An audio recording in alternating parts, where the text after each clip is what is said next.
Just the first thing is, by the way, I mean, most of you know the routine here. You know the layout of the building, and you know if there's any issues, we're not expecting, for example, a fire alarm. If the fire alarm goes off, it's out through the doors that we all came in on and out through the other doors. You'll be directed. We're not expecting one, but if the fire alarm goes off, then everybody jump out. Okay? So now on to the agenda. Item number 1, apologies for absence.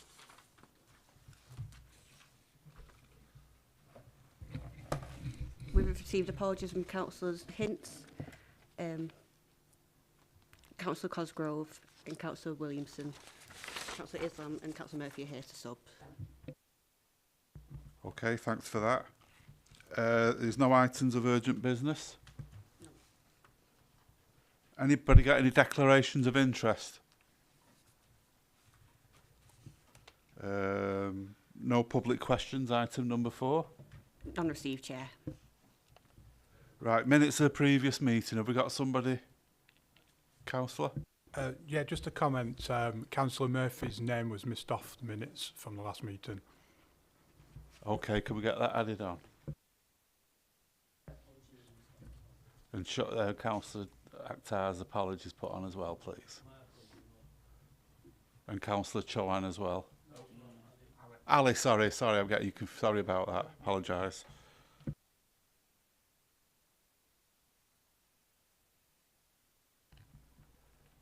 So have we got somebody who can recommend them for? Have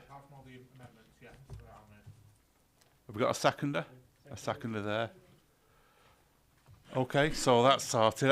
There's no. So apart from the issues you've raised, that's it. So we'll move on now. So we're on to item number 6, which is the planning application at the southeast of Medlock Road in Failsworth. Who's presenting that? Abiola, thank you.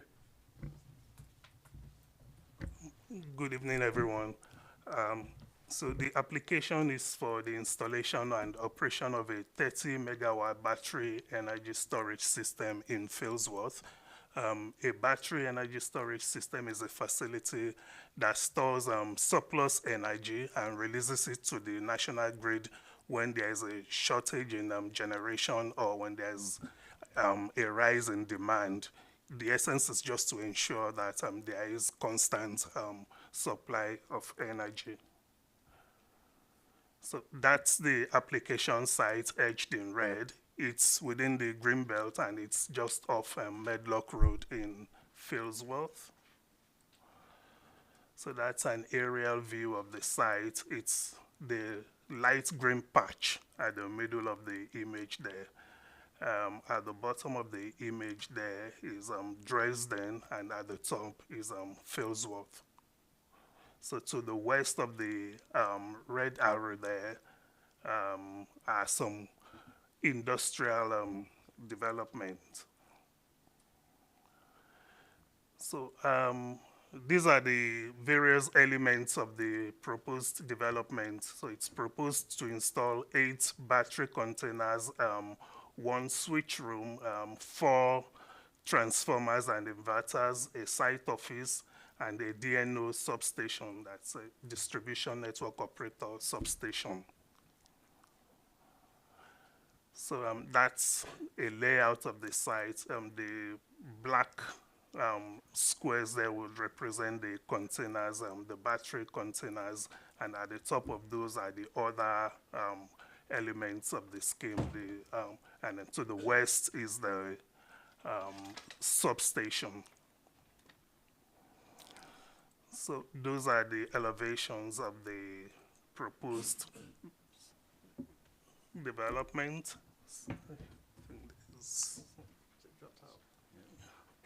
Sorry.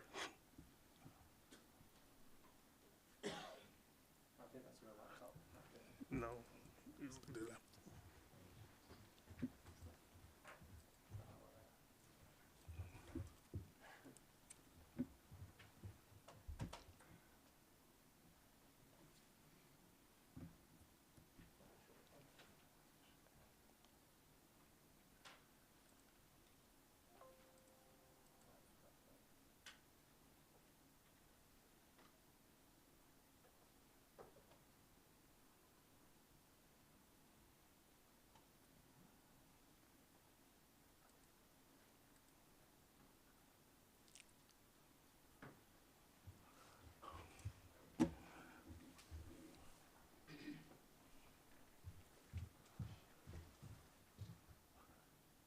Yeah, so again, that's the site layout and the elevations, just showing the various structures that will be installed on site. So in terms of the assessment of the application, we've got the following material planning considerations. The first is the principle of the development.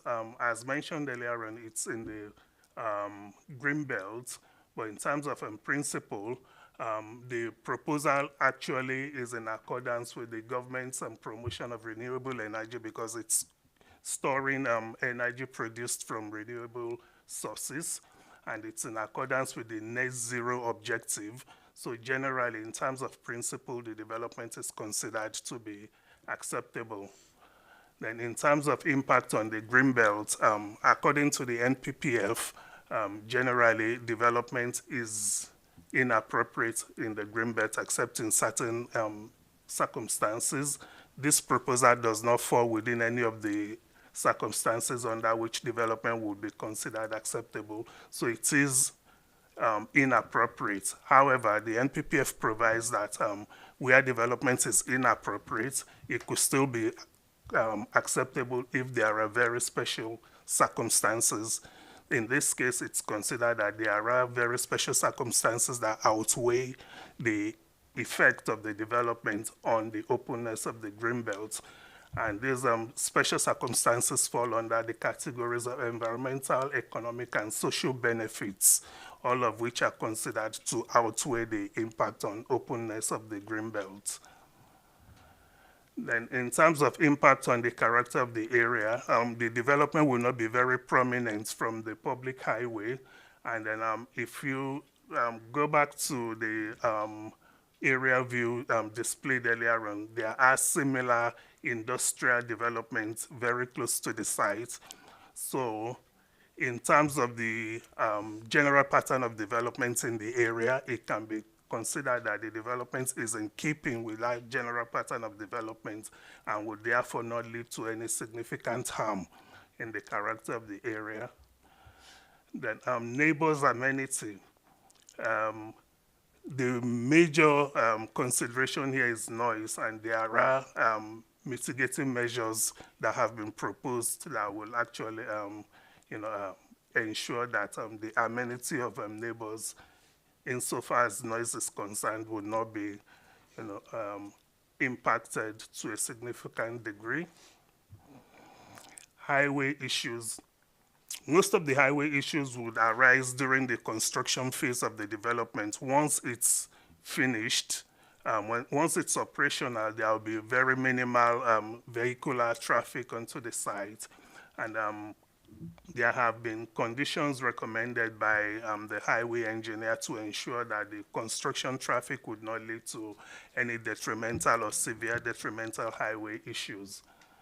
So in terms of impact on ecology, it's been demonstrated that the development would lead to a net gain in biodiversity, and the impact on ecology would be minimal. Drainage. This is one issue we have not yet fully resolved. The proposal has been forwarded to Environment Agency for comments. We are still awaiting their comments. So because it's the only outstanding issue, officers consider it pragmatic to continue to deal with the application.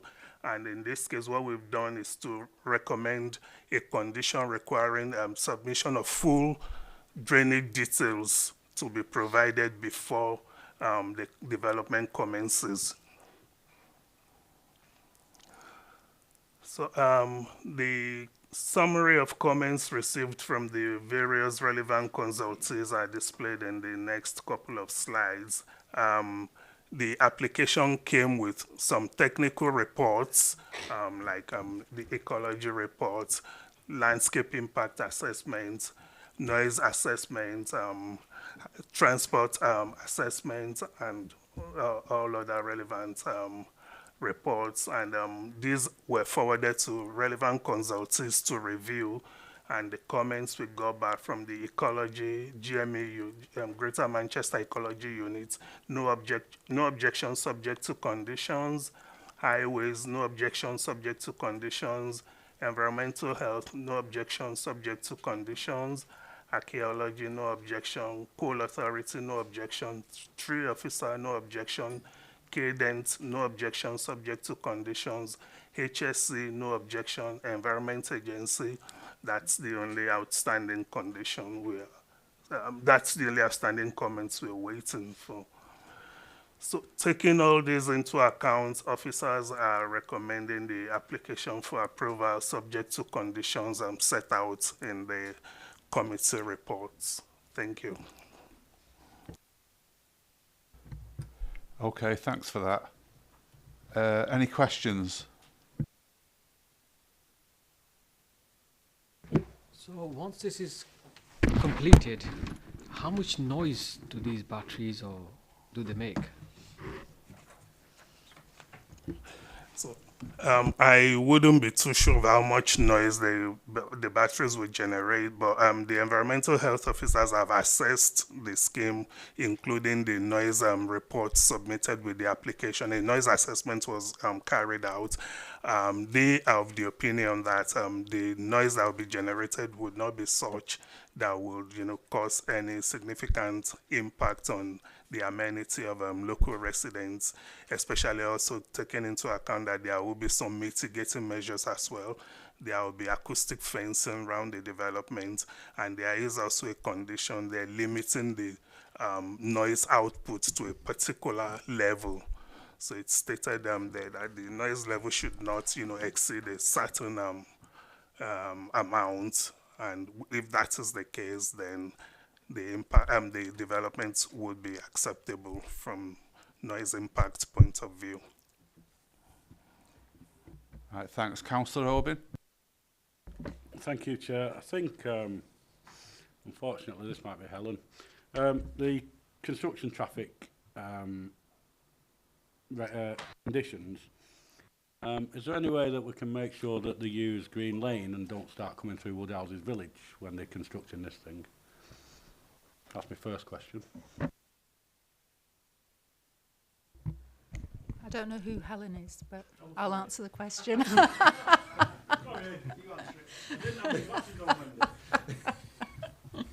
Anyway, so we've asked for a construction management plan, and that will include them telling us what route to use. So it could be, I don't know if we can stop them from using Medlock Road, but we'll control, we control things like delivery times, so there's less noise and disruption for residents nearby. They've said also, because I raised all of these issues with them when we received the application, that they'll schedule deliveries so that we haven't got vehicles waiting on the carriageway, because that was one of my major concerns. Do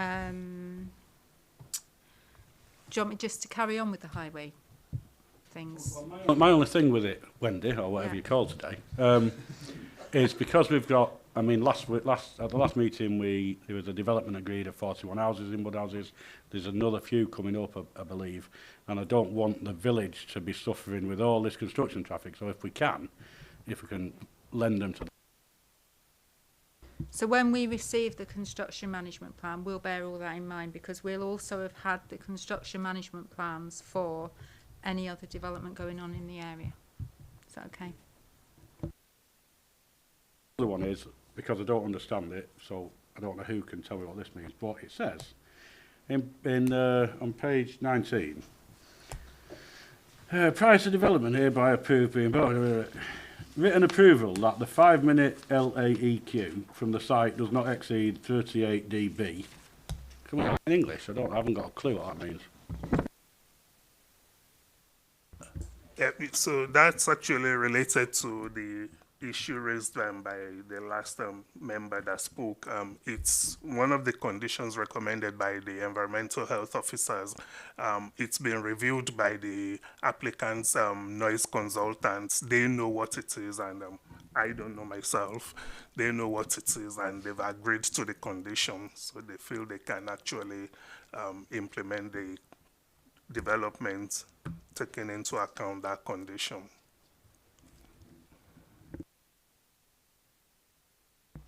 Yeah, Councillor. Yeah, I'm just looking at the appeals section.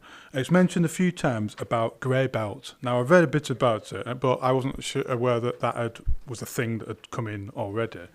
So if we could just clarify on that, why they're talking about grey belt. There's been a number of appeals there which have been granted. Do we know of any other appeals which were rejected?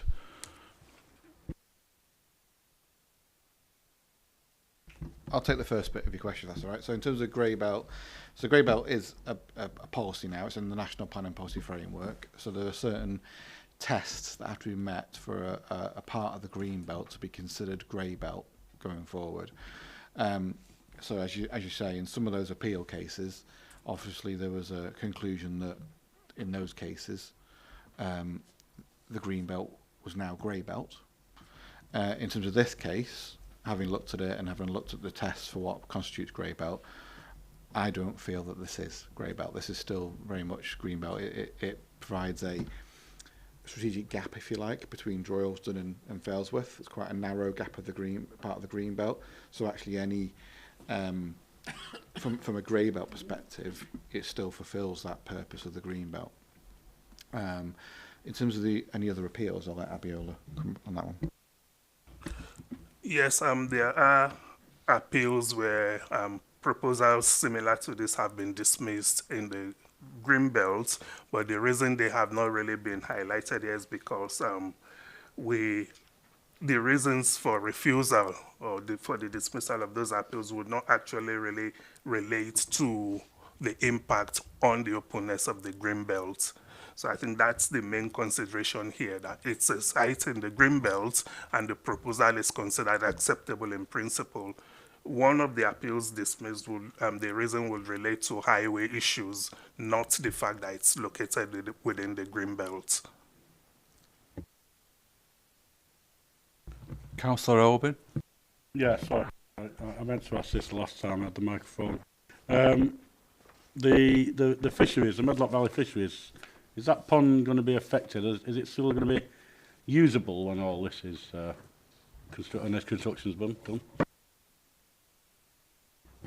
It's not affecting the. Sorry, I'm just trying to bring up the plans again.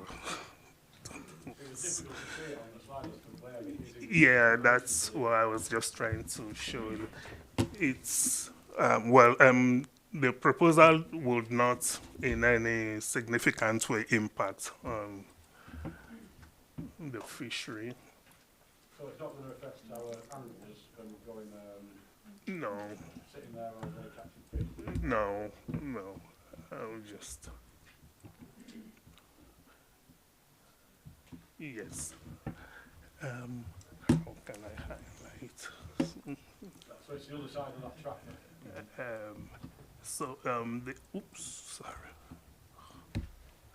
So the fishery is just somewhere there. Yeah, where the grey patch is. Yeah. So it's somewhere there. So yeah, it's on the other side of the site is just there. So it's not impacting that to any significant degree. Councillor Murphy? Thanks, Chair. Can I just get some clarifications on a couple of things, please? So it mentions about that we're still awaiting comments, and it says earlier on about drainage. Are them the same? Would that fall in the EA comments that we're waiting for? Right, okay, perfect. So that answers that question. I just want to get some clarification, if I can, please, for the test used that constitutes what very special circumstances are, please. Generally, when we are assessing very special circumstances, what we take into account will mainly be the public benefits of the development. If the public benefits are considered to outweigh any harm that could result from the development, then that could constitute a very special circumstance. So in this case, the proposal will be in accordance with many government policies. Number one, as mentioned earlier on, environmental benefits. It's in accordance with the net zero objective, the transition to a carbon neutral economy. It's in accordance with that. So from that perspective, there is a public benefit there. Then in terms of socioeconomic benefits as well, regular power supply, is required for virtually everything on a day-to-day basis. So those are considered very special circumstances because they are public benefits that would outweigh the harm on the openness of the green belt. If I can do a follow-up, please, Chair. There's some sort of irony there, isn't there? That the environmental benefits mean destroying greenbelt. And that's classed as a very special circumstance. That's the part I don't get. That's not a question. That's just me putting it out there. Thank you.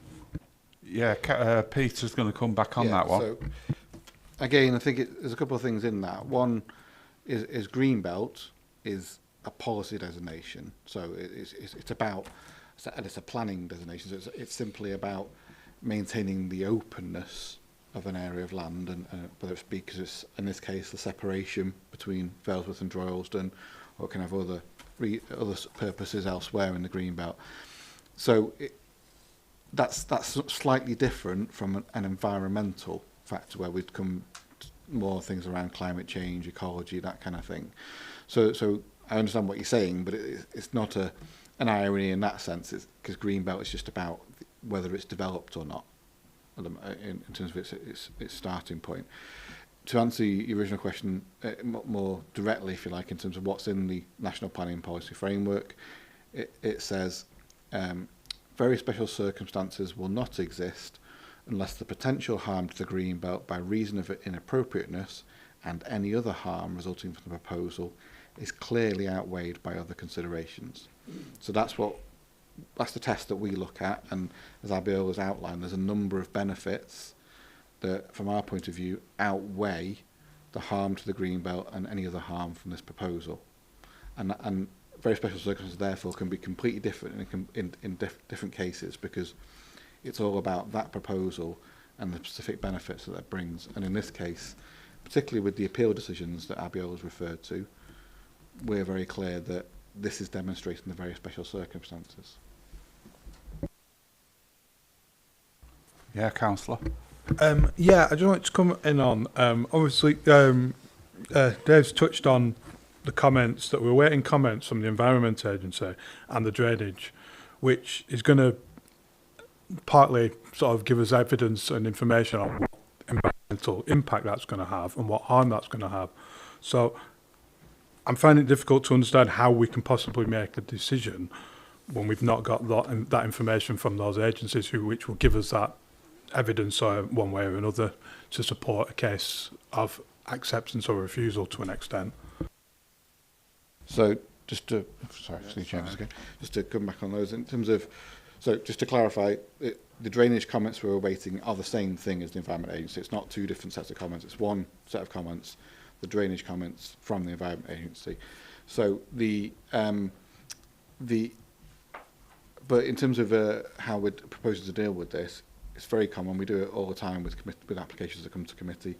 We put a condition on it to come back to that issue. You know, what we're basically saying is, in principle, this development is acceptable. There's this one outstanding issue, so we'll put a pre-development commencement condition on it that we can come back to and require submission of information. If that information is not submitted, or if we're not happy with that information, we're not satisfied with what's proposed, then the condition won't be discharged and the development can't go ahead. Anybody else? You are going to do it. We'll come back to you when you're ready, when your turn's coming. I'm just talking about this Greenbelt issue. I know the area really well. Is that at the end of this the cobbled where the cobbles are? Is that where this site is? Right at the end of where them cobbles are. There's a cobbled road that goes through.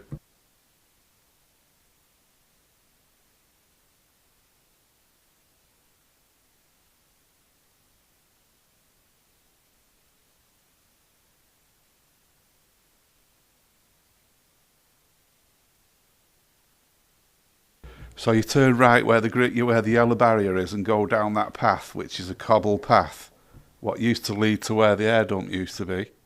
And is it on that site? Yeah. Because on that site there used to be a dye works on there years and years ago. It was pulled down about 40 years ago. Mm-hmm. So I mean, is it still classed as a green belt land because when it used to have that developed, when it used to be on there? Yes, it goes back to what I was saying to one of the councillor questions. Greenbelt is a policy designation. It's not necessarily about whether it's brownfield or greenfield or what its history has been. It's about a policy designation, a planning designation to maintain what is currently undeveloped as undeveloped. So clearly, while it may have had a mill on in the past, or sorry, a dye works in the past, that's not there now. It's gone back to a natural environment. There's grass over it and what have you, and it's part of that gap, as I say, between Valesworth and Droylsden.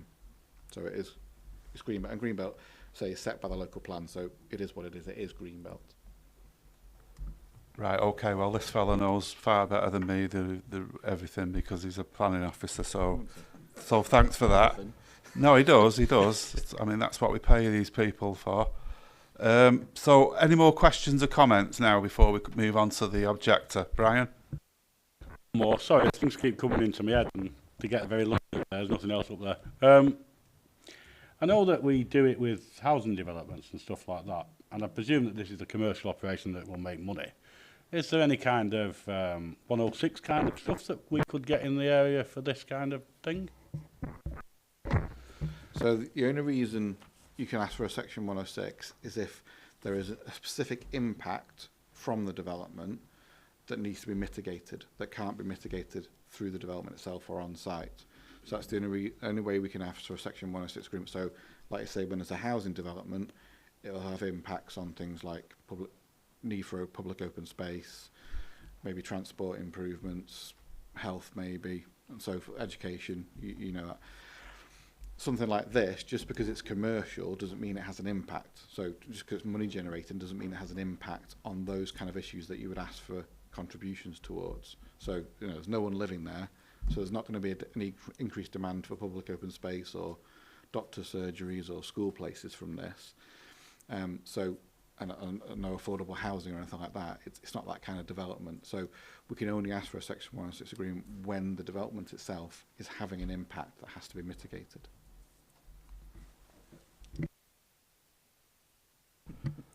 Okay, Red, thanks for that, everybody. So we'll move on now to the objector. Now, we did have a Mr. Simpson, but I believe he's not here and somebody's replacing him.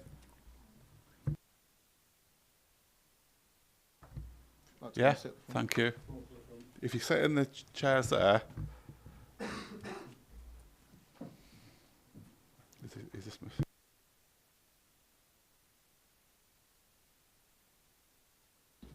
just are you Mr. Simpson, or have you replaced him? Stedman. Mr. Stedman. Yeah. Okay, well, you're going to speak against this. You've got 3 minutes, and we'll let you know when you've got 30 seconds left.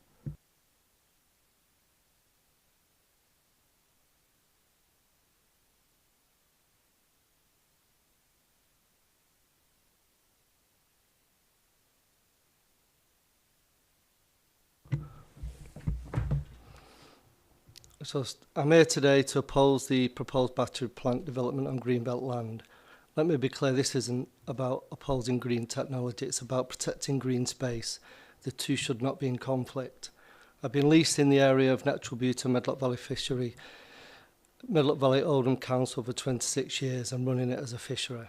I've invested significant amounts of my own money and time to bring the lake to use, and it provides a space for several community interest uses. We've provided support to vulnerable communities, those with physical and mental needs, and this type of development will have a significant impact on these communities and our ability to continue to support them. Recent changes to the National Planning Policy Framework reaffirm the importance of greenbelt protections. Greenbelt land is not an easy trade-off. It's not there to be sacrificed for convenience or economic gain. Councils are no longer expected to release greenbelt land simply to meet development or industrial demand, and any proposal must demonstrate very special circumstances, and in this case those circumstances simply do not exist. We're not short of alternatives across Greater Manchester. There are numerous brownfield sites and underused industrial zones that could accommodate this facility. Areas already earmarked for regeneration with far less environment and community impact. The green belt serves a purpose beyond aesthetics. It prevents sprawl, supports biodiversity and gives local community space for recreation, reflection and mental well-being. Once it's lost, it doesn't come back. We must also consider the wider impact on our communities. The greenbelt space is not abstract. It's where families walk, where wildlife thrives and where our towns end.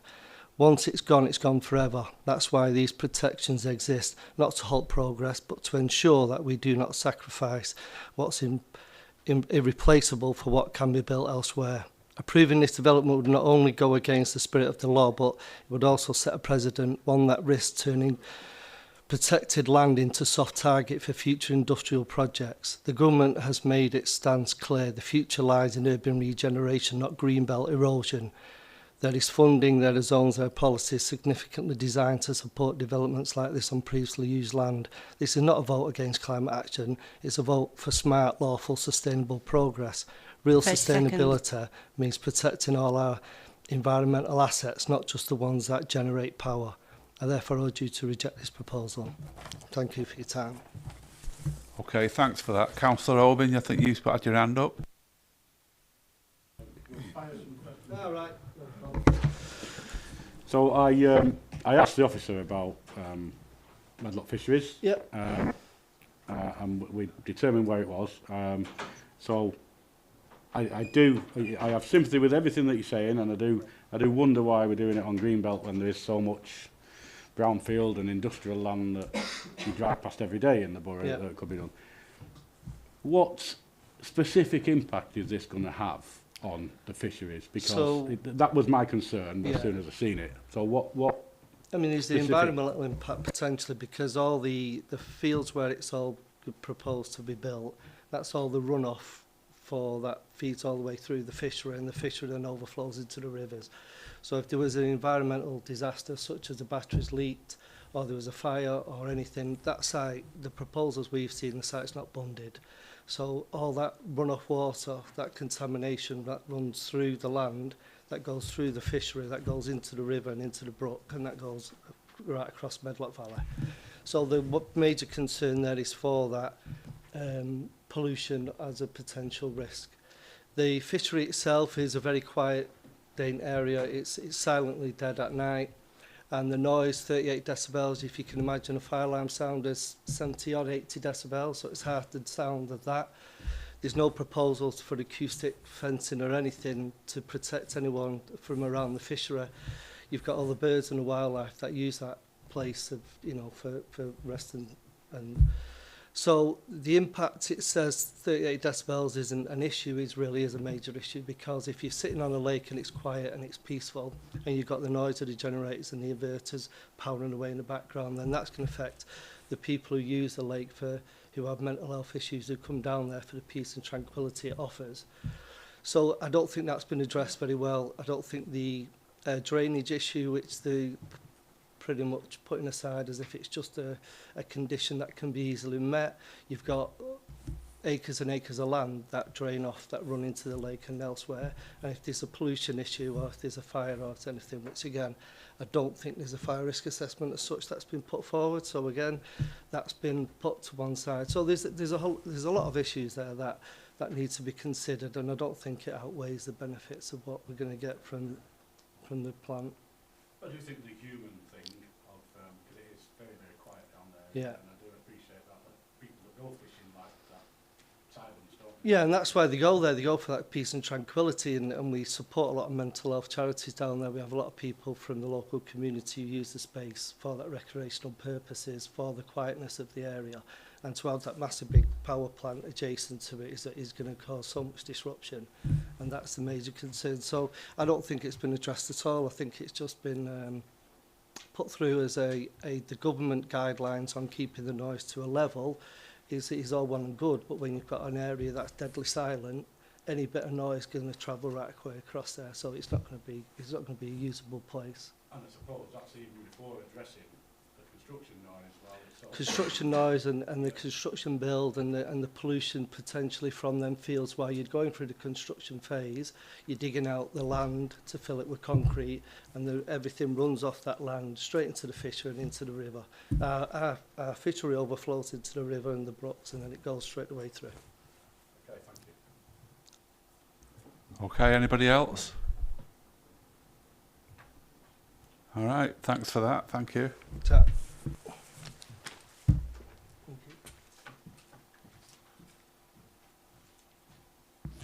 Okay, so we've got the applicant now, Joe Bennett.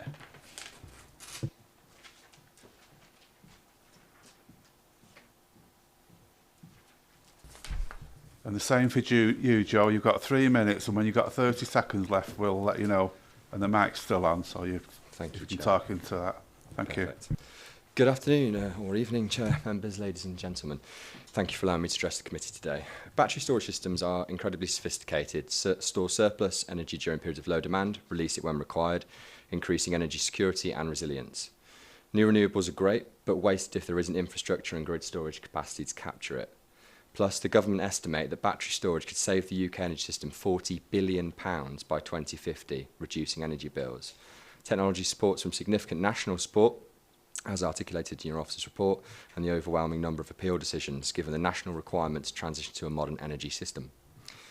As you'll be aware, the Greater Manchester Combined Authority declared a climate emergency. This application provides an exciting opportunity for Oldham to take a positive step towards its target of carbon neutrality.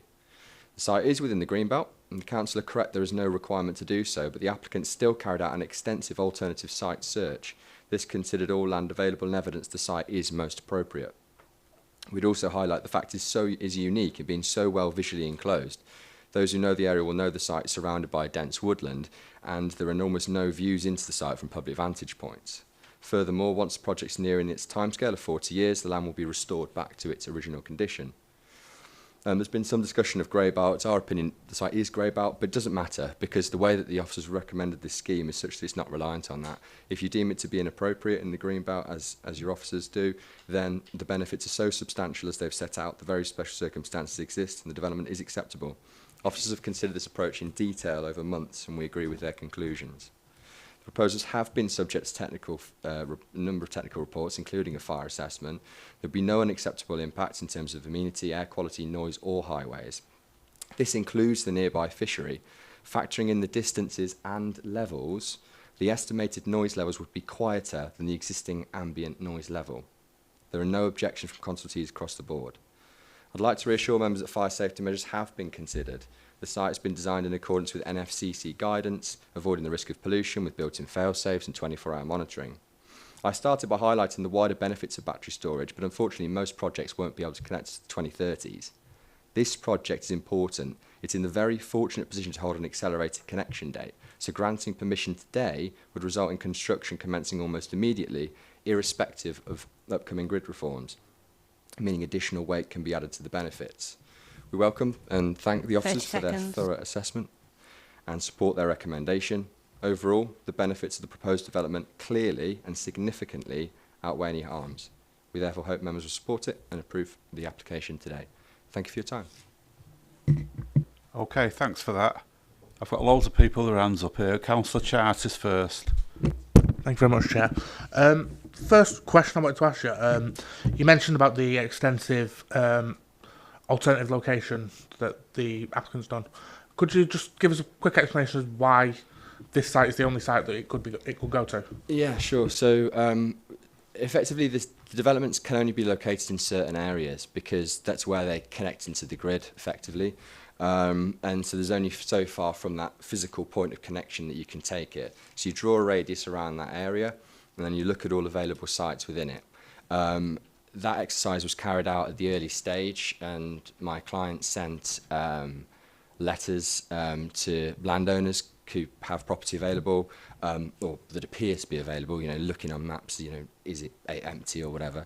And the responses that came back were that very, very, very, very limited indeed. It's the only available site that it could fit it.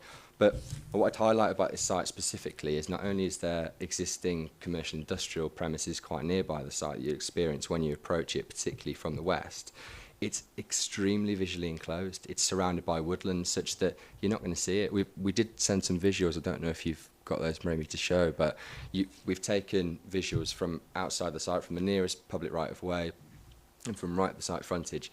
You can't see the proposals when they're modelled. Was Councillor... Oh, yeah, thanks. Yeah, Harkness, yeah. Thank you, Chair. So I just wanted to, because we want to assess the impact, you know, the benefits as opposed to the impact and so on. So in terms of, obviously, we're waiting on a drainage report. Can you explain about what work's been done on a drainage management process? In terms of the benefits, how many houses would this development sort of power when they're all in use? And then in terms of the batteries, what maintenance sort of, how much you know, work is required to maintain them, and like, you know, obviously staff coming on and off site and that sort of thing. Drainage first. So what we've done, and I think the particular concern that was raised from the gentleman was in terms of in a disaster event that effectively you're going to get this situation where you've got polluted water runoff that can just exit the site and enter the watercourse, which would obviously be a concern, and I you know, don't sort of want to you know, diminish that. I appreciate it, but that's why we have to design these things extremely carefully. What we've got is a system whereby under the site there's gravel, and the gravel beneath that there are storage tanks. So when the water, if there is, well, generally speaking, just dealing with rain, it's captured in that system, and then there's there would be then an outfall into the rest of the system. In the event of an emergency, extremely unlikely, but in the event of an emergency and, you know, there was polluted water coming off the site because of, you know, fire water and stuff like that, the system that we've designed is such that the site would hold the water, it would contain the water, so that it wouldn't actually leak from the site. Then what you do is you come along once the fire is out, test that facility, test the water to ensure it's safe to be released, and then it's released if it's safe to do so, or obviously it can be tanked out the site. But we're really talking worst case scenario here. There's no runoff coming off this site that will be going to the fishery. That just simply won't happen. In terms of the number of houses, I don't have a figure. I'm a planner.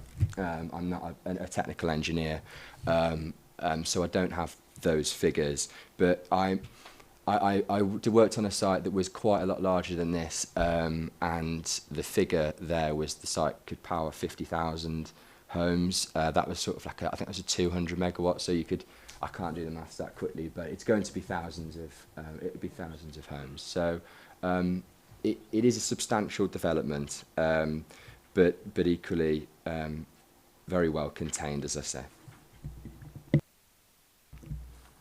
Councillor Oldham, you did. Thanks, Chair. I'm having trouble here because I find it really quite unbelievable that there is no alternative site than a bit of greenbelt. When you drive through the borough, there seems to be industrial land that's not being used for anything, and I think something of this nature would be better suited on industrial land and near industrial things. And then you mentioned the visuals, and I think there's nothing better than the visual of greenbelt and trees, and for me it would be better.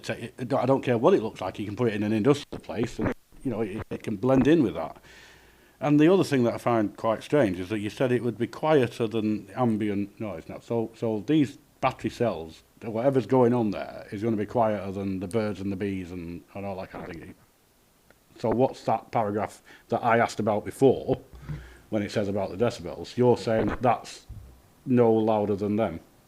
Yeah. If I'm not Yeah. very straight. I agree with you. It would be better on a brownfield site, but one wasn't available, and that's unfortunately the reality that we're dealing with. And it would make my life easier.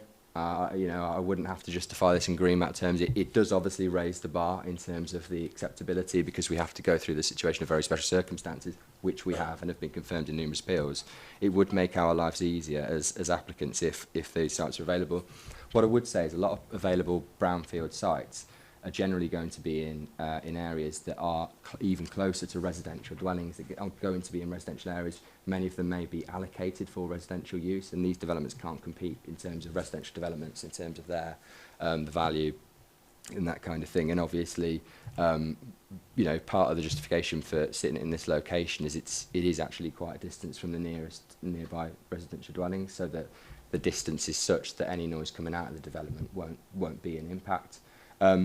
And yes, your understanding was correct. I've had a conversation with our acoustician about this particular point with the fisheries in preparation for today, and they have modelled it based on the distance, based on the topography, because the site is actually slightly raised where it is, but then but the site levels are such that it will be cut into the slope, and such that slope will form a barrier effectively in and of itself.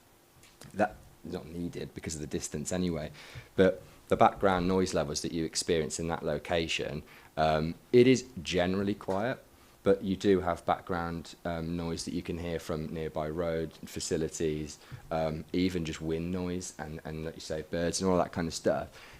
The distance from the batteries to the fishery is such that the expected noise from the batteries would be lower than the background levels, such that it's not going to be a harmful impact. And sorry, there is residential property near that. So Yeah, it's my house. Yeah. yeah, It's my house. there Yeah. is residential. So how far from the residential property is that? Yeah, Even from the closest part to Yeah. this gentleman's property. I don't have a measurement, but I'll tell you. what? About 600 metres. Okay, so it's quite a distance then. And And the land falls right down into my property.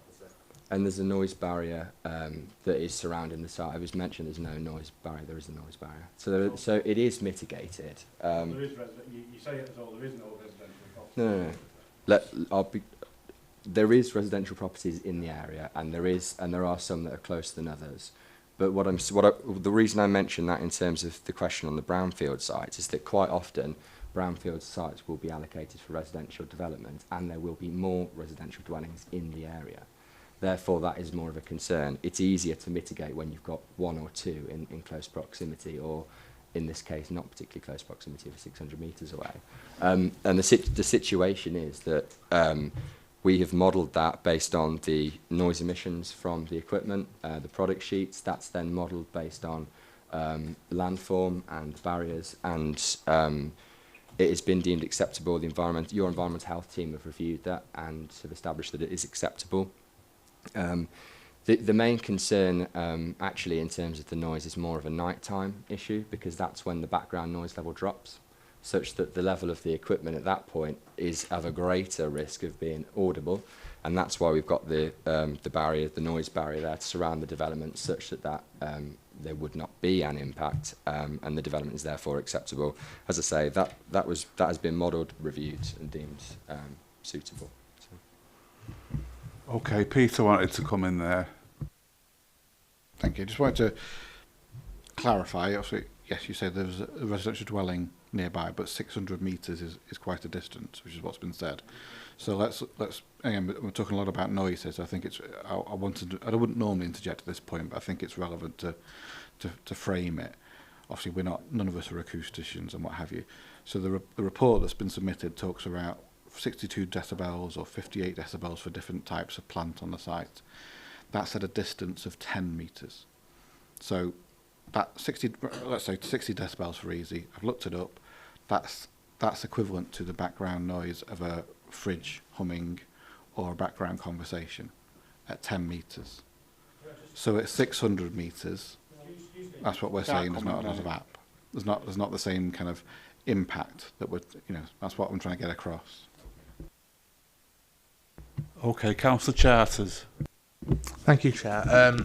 Just on that last point, just because I remembered this from about far reaches of my education, decibels are logarithmic. So when the objector said before that it's half the decibels is like, it's half of what it is for an alarm. It's more likely to be 20, 30 times less, because a 10 decibel rise is 10 times louder. So I thought it was just a good thing to just let committee be aware of. The other thing I wanted to actually ask, which did actually mention you're not a technician, you don't have the technical knowledge, so you might not be able to answer. What sort of batteries are being used? Because I know there's obviously various types of batteries used in this sort of system, lithium, obviously lead acid ones. So I just wanted to know, to sort of put some people's minds at rest about the type of battery technology being used, if you know. I don't know specifically, but you're right that there are different types, and we, as an industry, my clients can't order the batteries until they have consent, and so it will be partly dependent on what's available. Some batteries are safer than others, and that it would be set out in the with what's called the outline battery safety management plan, that particular technology would be selected.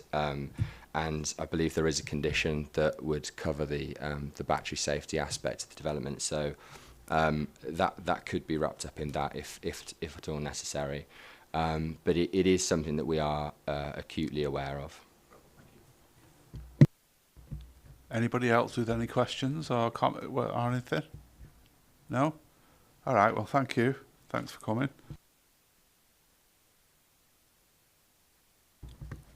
Okay then, so I'll open this now up to the floor, to the members of the committee. Anybody got any comments? Yeah, Councillor? Yeah, I was just mentioning, obviously, in terms of the batteries and how much how the number of houses they sort of power. Well, I suppose it's different. Like I said, you mentioned about the big development and the number of houses that was powering, but I suppose they're storing that energy there, and it's for a short period of time. So I think it might power those 1,000 houses, but for a couple of hours, and that's it. It's not like solar panels or wind turbines and stuff, which is you're getting a constant flow of that energy. So in terms of so I think in terms of the benefits, it's not probably quite as beneficial in terms of for the environment as we were possibly led to believe there, I think. So I think we've got to consider that sort of the benefits to the harm. That I think the harm, we've talked a lot about that, but the benefits I think are probably not quite as it would seem in my view. Yeah, Peter wants to come in on that. So I think no one's been suggesting that it's as beneficial as, say, if it was a solar farm or something like that. I think, but what the point that's trying to be made in this, and why the appeal decisions have been the way they have been for such a case as this, is that this kind of infrastructure is critical to make the most of things like solar farms and wind farms. Obviously, they can sometimes generate far more energy than is being used in the grid at any given time in a particular area, and so you need facilities like this to store the excess energy and release it at times when there isn't any wind or there isn't any sunshine, and balance it out in that way. So that's why appeal inspectors have considered it in the way they have. Not to say that in isolation the battery storage is as beneficial as, say, a solar farm, but that it's a necessary part of the infrastructure to make the whole more efficient. If I can just come back to you on that then, Peter. You say about appeal inspectors, do you mean people have had these turned down, these applications refused, and they've appealed them? Is that what you mean when you say that? Yeah, for the record, right, okay. Councillor Charters.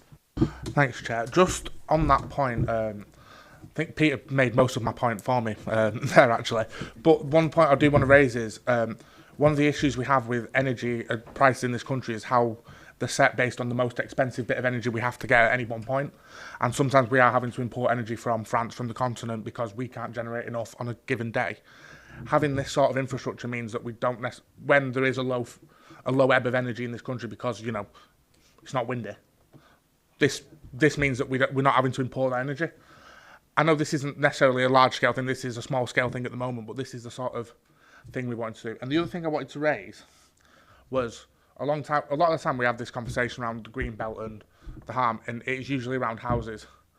This is something that is, like the applicant said, it is going to be hidden away from most people's view. I know it might have some effect on people who are very local to there, and I do understand that, having lived where there is issues when there's been development nearby. But I think once it's there and it is hidden away from most people, it's a good piece of infrastructure that we have, and we do talk about that all the time in planning. We say we're building houses, we're not building infrastructure. We're not building houses, we're not building infrastructure. We're building infrastructure here with this proposal, and I think it's something that we do really need to sort of embrace, especially with the council's stated goals around net zero. Thanks. Okay, right. Well, the floor's so open now. Oh, Councillor Oban, you said you wanted to come in, didn't you? Yes, thanks, Peter. Thanks, Chair. It concerns me, this plot. I find it, and I understand all the environment waffle and all this kind of stuff, and net zero, and nobody can drive a proper car anymore, and all this stuff. But at the end of the day, we've got a piece of green belt, and I find it very difficult to believe that there isn't another place in the borough that's a better alternative. I think the objector has got very valid points about the fisheries and the people that go there and the vulnerable people that use the area. I think it's going to have a massive effect on them. The visuals, even if we can't see it, I think there's an issue with it. I don't like it. I'm not sure about the sound. They're quieter than the ambient. I'm not sure about that. I think, for me, it's not right in the area that they're proposing. It's a piece of green belt that we need to keep hold of. And as I've said before, I think there's got to be other areas of brownfield somewhere in this borough that can put this in. And the discussion about appeals, I understand the appeals, Peter, and I know you're going to shout at me because you always do. But if it does go to refusal, yeah, as you've said, appeals are taken on the merit of each single one. Just because appeals have been won in the past doesn't mean to say that we can't put up a fight and save this bit of green belt and let this environmental wigwam or whatever it is go to another area, because as you can see from that, it looks a lovely area, and it's the access and everything, it doesn't work for me. And if I'm minded to put it to the vote for refusal at this moment in time, if I can put that forward, Chair. Yeah, it's an early stage for that, yeah, but have we got a seconder for that then? I presume you've got your hand up, Councillor Murphy. Yeah. Okay, well, let's sound that. Yeah, I get that. We'll come to that, and you'll need to think of your reasons for that as well. I know you said the other things you said, but think of some reasons. But in the meantime, Councillor Charters. I think in this committee we get very caught up on other sites, and we forget a very important point around this, and the applicant did raise this. Just because there might be other sites it could go on doesn't mean that the landowners who own that site will give them that permission. At the end of the day, we can't force people who own land to build things there if they don't want to, without spending a shed load of money from the council's, quite austere bank account. I think it's a really poor argument, and I'm sorry to say this, Brian, to say, it can go somewhere else, and I can't believe there's nowhere else. There probably is better places for it to go, but if those landowners are wanting to build houses and earn a shed load more money off it, we can't force them.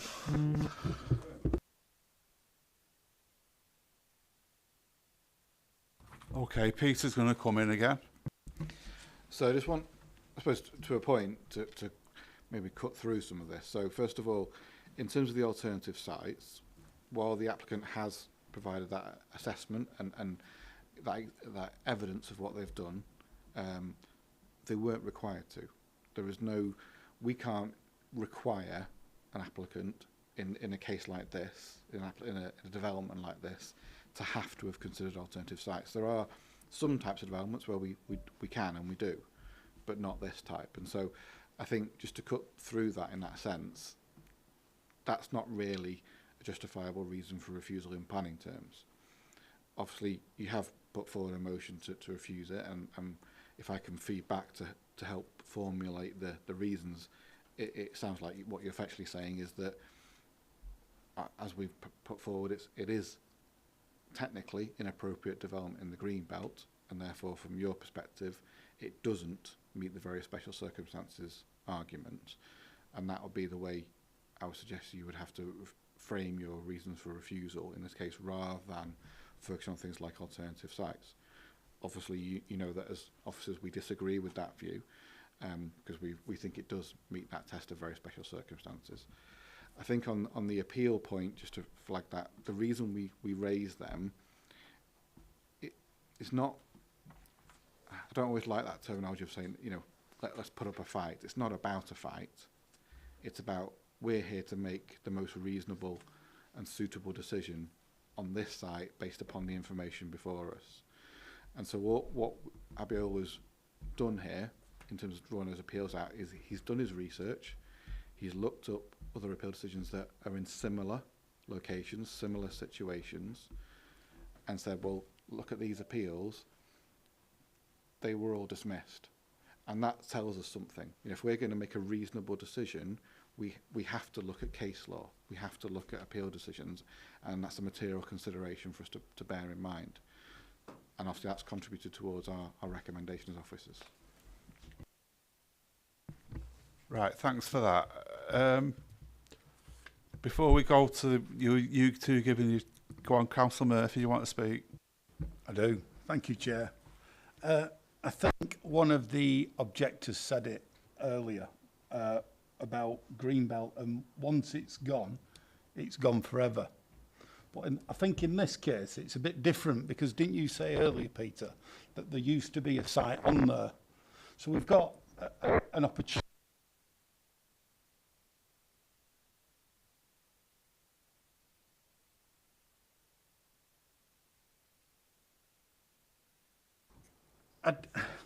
I don't get this thing where people have got this logic where it seems that it's out of sight, out of mind approach, because protecting the green belt isn't just about the unsightly views. It's about protecting the land and those that live on it, such as the inhabitants, the wildlife, the trees. It's not just because you can't see it from the point where somebody can walk past it on a footpath, then that somehow makes it okay, and we'll all sleep better at night thinking that just because you can't see it, it's not there. I, for one, can't campaign to residents out there about protecting the green belt. I can't make noise in the council chamber about protecting the green belt. And then when an application comes forward, and as compelling as the applicant's argument was for having it, and I'm like, yeah, this is a cracking idea, yeah. But at the end of the day, it's on Greenbelt. So for me, it doesn't meet the very special circumstances of building on Greenbelt. So that's the reason why I am minded to second the refusal.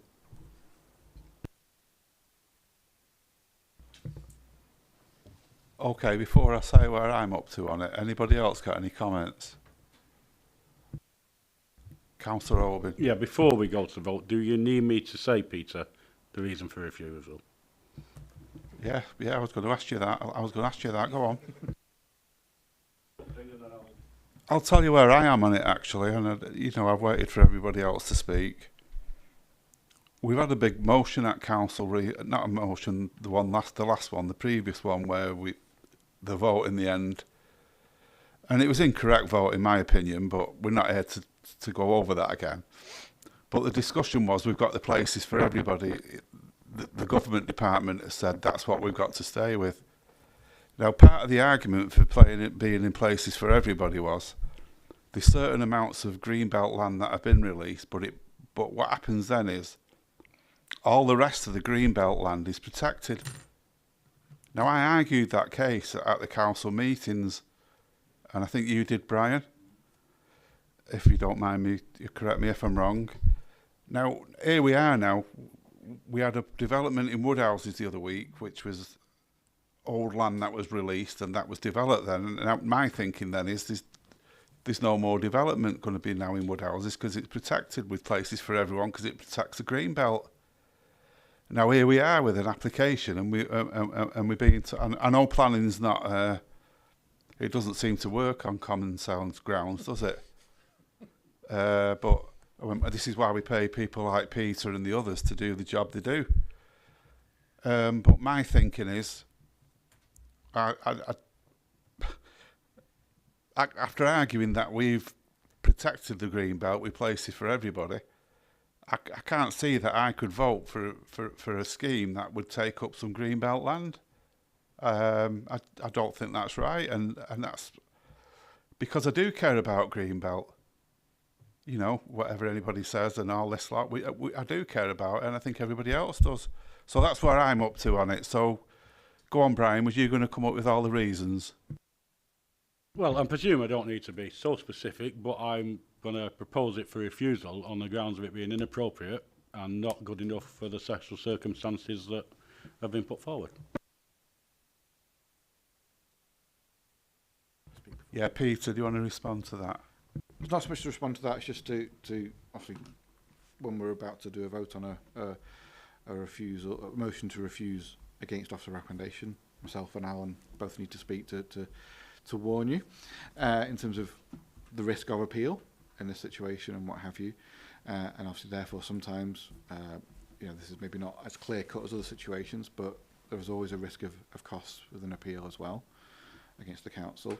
But certainly in terms of setting aside the costs, given the case law that we've highlighted, there is a very real risk that this would be overturned at appeal, and that the inspector may consider that we're not being reasonable in light of that. I think, as well, just to maybe clarify something as well before you vote, in terms of, I understand, Councillor Davis, what you're saying about the green belt and places for everyone. However, national planning policy does allow certain types of developments in the green belt, and it does allow certain situations, even for inappropriate development in the green belt, where there is that consideration of very special circumstances. So in effect, that's what this case comes down to.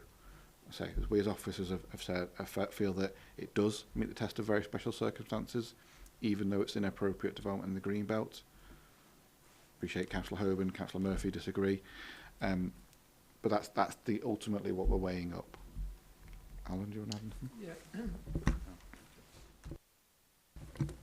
Yes, Chair, just to reiterate what Peter said, if you are going to vote against the officer recommendation, you need to do so for valid planning reasons, and in the event of an appeal, you will be required to provide evidence to substantiate those reasons. Otherwise, there's a risk of costs being awarded against the council for unreasonable behaviour.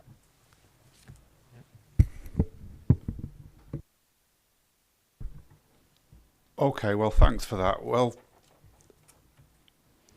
go on, Brian. Yeah, go on, Brian. Thank you. Yeah. I'm just going to say to the other members of the committee, it's not NIMBYism, this. It's not anything like that. I just think sometimes, even if there's this warning that we keep getting about it's going to cost the council money, sometimes we've got to make a stand. Sometimes we've got to protect the green belt. And I think on this occasion, I would like the fellow members of the committee to take this on board, and let's see what we can do about saving this piece of green belt. If I can come back as well, to me, there's a couple of stages of when you appeal, when you refuse an application. Number one, you could refuse it and not give very good reasons, and then you'd have costs against you. But if you do refuse it and you've got good reasons, then and Peter can respond to this as well, then the chances are that you're not going to have costs against the council. So yes, in essence, you're right. If there's a valid planning reason that the inspector obviously weighs up and may not ultimately agree with, but weighs it up and says that's a valid reason, you're unlikely to get costs. I think obviously the issue here is, as I say, what we're getting down to is whether there is very special circumstances or not. And so if this was refused and it does go to appeal, the defence has to explain why is this not very special circumstances. You know, given all the evidence that's been submitted, the relatively modest impact in many respects of this development on the green belt and in other regards compared to the positive benefits of it. That's what's got to be considered. Before we go to the vote, I'll just give anyone else a chance to come up with any comments or any points they want to make. Anybody? Okay, we've had a proposal by Councillor Oban. Councillor Murphy's seconded the proposal to refuse it. All those for, put their hands up. Apologies, yeah, for refusal.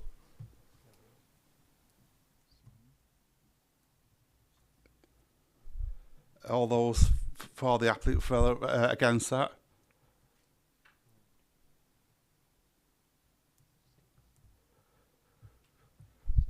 So everybody voted there. There can't be anybody who could go the other way. So that's been refused. But we have to go to the vote now, don't we?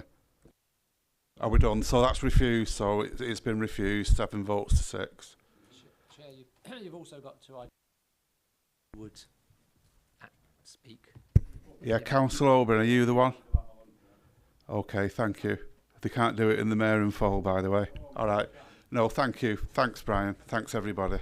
Thanks, everybody, for, that's what this is all about, by the way, because we all do care, and it's all about giving consideration, and that's what I think we've done that really well tonight. Thanks, everybody. Peter, can I be excused from the next item? I've got another meeting that I'm running late for. Yes, okay. Thank you, Brian.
We're out ready for item number 7 now, and Graham, you're gonna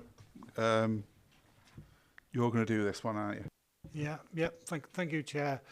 For those members who were at the last meeting, you may recall that we looked at an application site for a residential development at the Fox Denton strategic site, and did mention at that meeting that there was an application in for an adjoining parcel of land which is allocated for employment purposes. Well, this is that same application, so as I say, for an adjoining parcel of land. So if you look at the left-hand side where the red edge is, the housing site is to the south of that.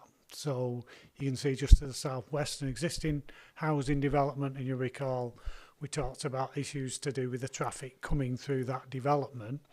And one of the issues that was mentioned was about alternative accesses, and this is the one reason why the alternative access couldn't go straight up onto Lydia Becker Way, is because there is a proposed commercial development on that parcel of land.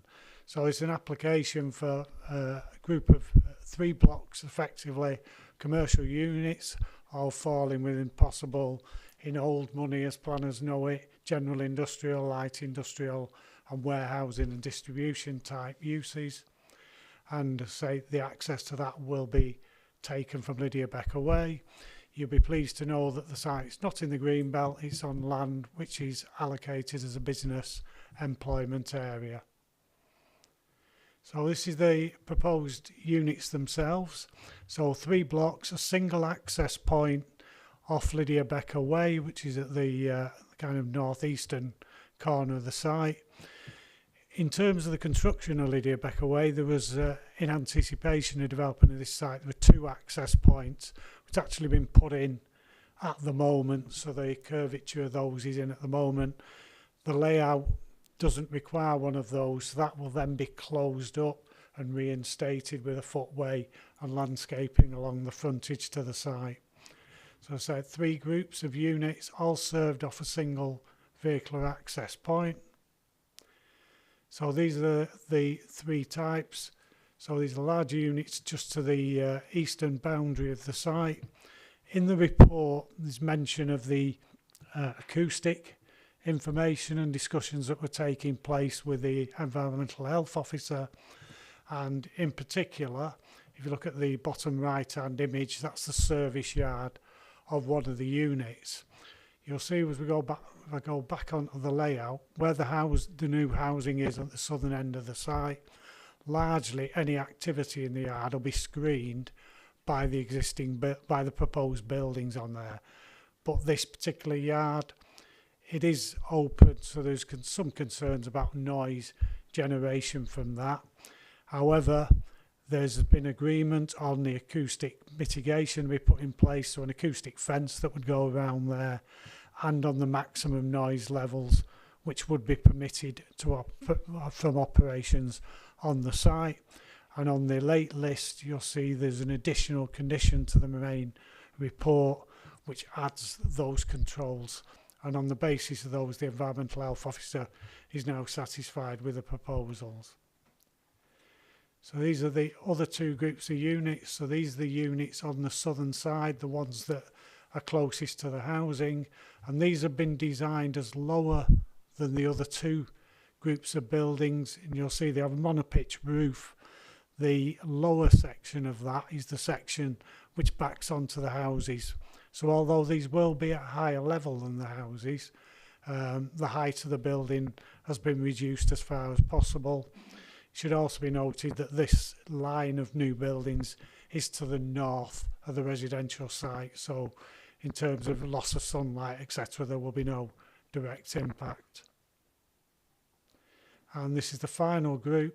So this is the one that actually faces onto Lydia Becker, or rather, sorry, backs onto Lydia Becker Way, with all the servicing within the site itself.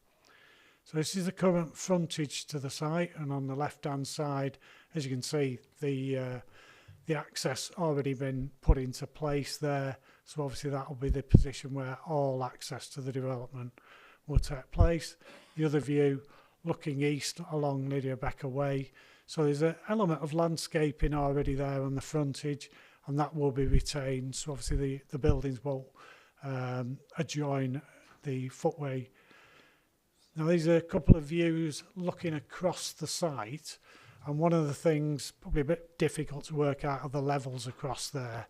So as you're dropping away from the point of view in the westerly direction, Lydia Becker Way falls, the levels fall away, and you can see it's a mounded area within the site.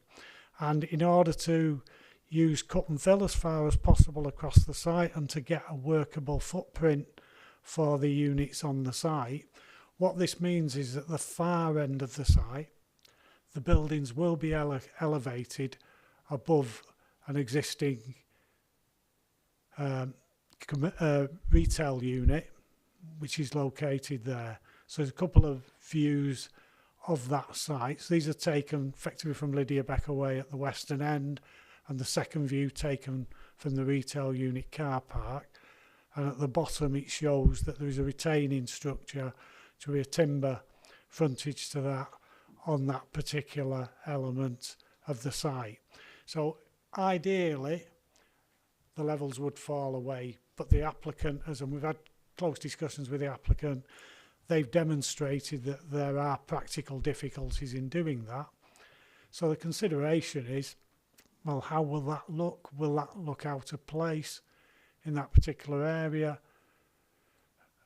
Now this is a photo montage, so what you can see at the kind of bottom end there on the right, that's the retail unit and its car park. You can't quite get on the opposite side of Lydia Becker Way, but there is a very, very large industrial unit on there, and the proposed units are the ones with the kind of green and grey finishes on the site. So as you can see, even though as you come along Lydia Becker Way, that will be elevated above that car park level, you can see that the context of it on all three sides is of commercial units, large kind of retail or industrial warehousing type units. So given that aspect of it, we were satisfied that that would create an acceptable visual impact on the street scene. And this finally is just to give you again a photo montage from the opposite direction. So again, you look back down the street, you've got the linear park at the bottom end of the site, so that's retained as an area of open space. So the residential areas generally are away either on the other side of Lydia Becker Way or the other side of the valley itself. So overall, consider this is an acceptable commercial development on the site. Various conditions recommended in the report, plus the addition from the late list, and on that basis, application recommended for approval. Thank you, Chair. Yeah, thanks for that, Graham. So if I can come in first there. So it says the use classes, just to explain to everybody, B2, B8 and E. What do all those things mean, so people can know what kind of uses these are going to be used for? Yeah, as I say, as I mentioned, it's like the old money for planners. So effectively, B1 is light, or it's a part of B1. So the E class now used to be what we call B1, which is light industrial type uses. B2 is general industrial units, and B8 are warehousing distribution units. So the site is allocated already for those range of uses, and in fact the building you just see on the right, which is a very large building again, was allocated for that purpose, was actually designed as a warehousing distribution type use, but is actually going to be taken up by an employment use for general industry. So it's a food processing building. So it's those variation, and what it means is that because you've got 18 units, I think, within here, when you're looking for tenants for those, you've got, they could be any of those different types, whereas we just said general industry that have to keep applying for others. But it is allocated for all those uses, and as I say, many of them are quite small, so they're ones that are only really going to operate during what you'd call the working day. So light industry, general industry, warehousing, distribution, any of those could be types of uses in each of those units. Right, okay, thanks for that. The other thing is, I don't think you said, if you did, I missed it, so I apologise, but I don't think you did. Have we had many objections to this? There have been no objections to the application, no. Okay, right, anybody else got any questions for Graham?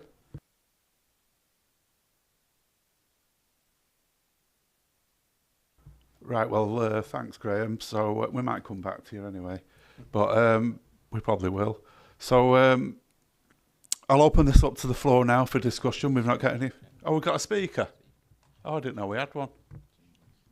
Oh, yeah, we have. We've got the developer, haven't we? Of course. Sorry about that. Niall, thank you. Niall, you've got 3 minutes, and when you've got 30 seconds left, we'll let you know. If you switch the mic on, please.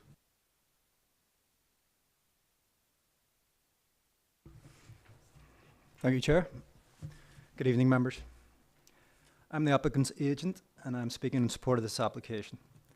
You'll have seen that your planning officer is writing a very strong and positive report, and we hope it is evident that we have worked closely with your officers before the application was submitted and during the course of its consideration. You will note there are no objections from any consultees or members of the public, so I will keep this brief and simply highlight some of the main benefits of the scheme before you. The proposal would deliver a major employment development on the Fox Denton strategic site, which has been allocated as a business and employment area in the Council's adopted plan since 2011. The site has an extant outline planning permission for an employment development, and whilst this application is a fresh full application, the proposal still comply with the parameters set by the outline planning permission. The proposals represent a significant £22 million investment into the local economy. It is estimated that this development will create at least 90 jobs during the construction phase, 165 jobs once the scheme is operational, and 50 indirect jobs linked to the supply chain spending and expenditure of workers in the local area. The applicant has worked closely with the developer, bringing forward the housing development to the south of the site, which was before this committee last month. Notably, the employment units all face away from existing and proposed dwellings to the south, and a substantial acoustic barrier will mitigate any noise from this development. This has been agreed with your environmental health officer, who supports the application, and together we have agreed on a planning condition that mitigates noise levels from this site. The development will be highly sustainable. The buildings will incorporate a fabric-first approach, adhering to the most recent building regulations in terms of energy efficiency, and incorporate measures such as solar panels, electric vehicle charging points, cycle parking and changing facilities. The scheme is targeting a BREEAM accreditation of excellent, and all units will achieve an EPC A rating as a minimum. The scheme results in a biodiversity net gain, and the applicant is in the process of securing off-site BNG units locally. There are no technical reasons why the site cannot be developed in the manner that is proposed. The applicant has a strong record of delivering similar developments in Oldham and the Northwest. They recently completed a similar development further west on Lydia Becker Way and are confident that this site will be attractive for small or medium-sized enterprises. In summary, this is a scheme that has been clearly shown to be compliant with the provisions of the development plan, and those material considerations identified also support the development. I therefore respectfully request you to support your officer's recommendation and approve this application. Thank you for your time. Okay, thanks for that. Has anybody got any questions for Mr. Mellon?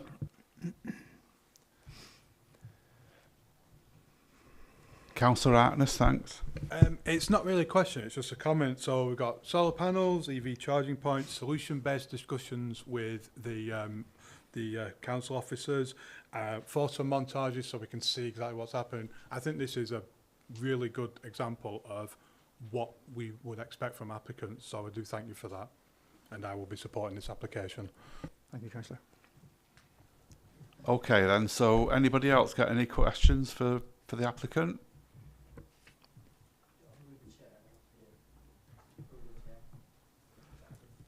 Can we just let this young man get out of the hot seat now, and then we'll discuss it? I know you know, please, yeah? Thank you. Okay, right, I'll open this up for any comments or any questions, or did somebody just want to propose it? Councillor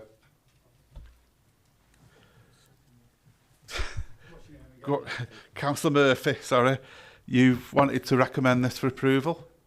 Well, I think it's already been done, and if they hadn't, I would have done. That might shock Councillor. Sorry, what's your name again? I haven't got my glasses. But yeah, it's exactly what we want. It is a bit big, but yeah, I'm happy to go along with the mover and seconder and welcome the proposal. So did we have a mover and seconder then? Did I miss him? Councillor Akhtar, thank you. So Councillor Akhtar the mover then and Councillor Murphy the seconder. Are we happy with that? Councillor Harkness is the mover, Councillor Akhtar the seconder. Other way round. Right, let's get it right. Councillor Akhtar the mover, Councillor as the seconder. Right, Councillor Harkness. Right, I mean, any more? Let's, like I did with the last one. Anybody got any comments?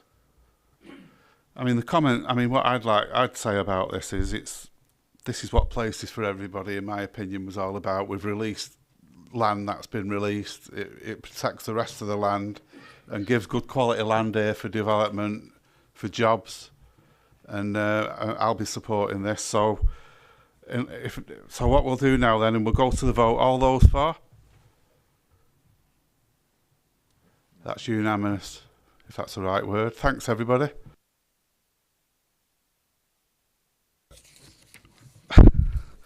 Okay, then. Yeah, we're getting the number now. They have there. Okay, thanks. So the final item on the agenda is appeals update, item number 8. Has everybody read those? Noted them. Has anybody got any comments? Councillor Charters. Thank you very much, Chair. Just a question to Peter, but which he's probably already anticipated, is around the Haven Lane appeal. Just wondering what the latest lay of the land is. I know it says it's ongoing, but anything further on that? Because I know I've had some correspondence from the highways team around the subsequent application and the work that's been done. So just wanted to find out where we're at. In terms of the appeal, obviously we're in the hands of the inspectorate now, so we don't have control over their timings on that. But as you say, we did actually grant approval for a variation of condition, and we're still working on that with the or our highways team are still working on that to go out to. Not that I'm aware of Haven Lane. Not anything more from Haven Lane on the inspectorate.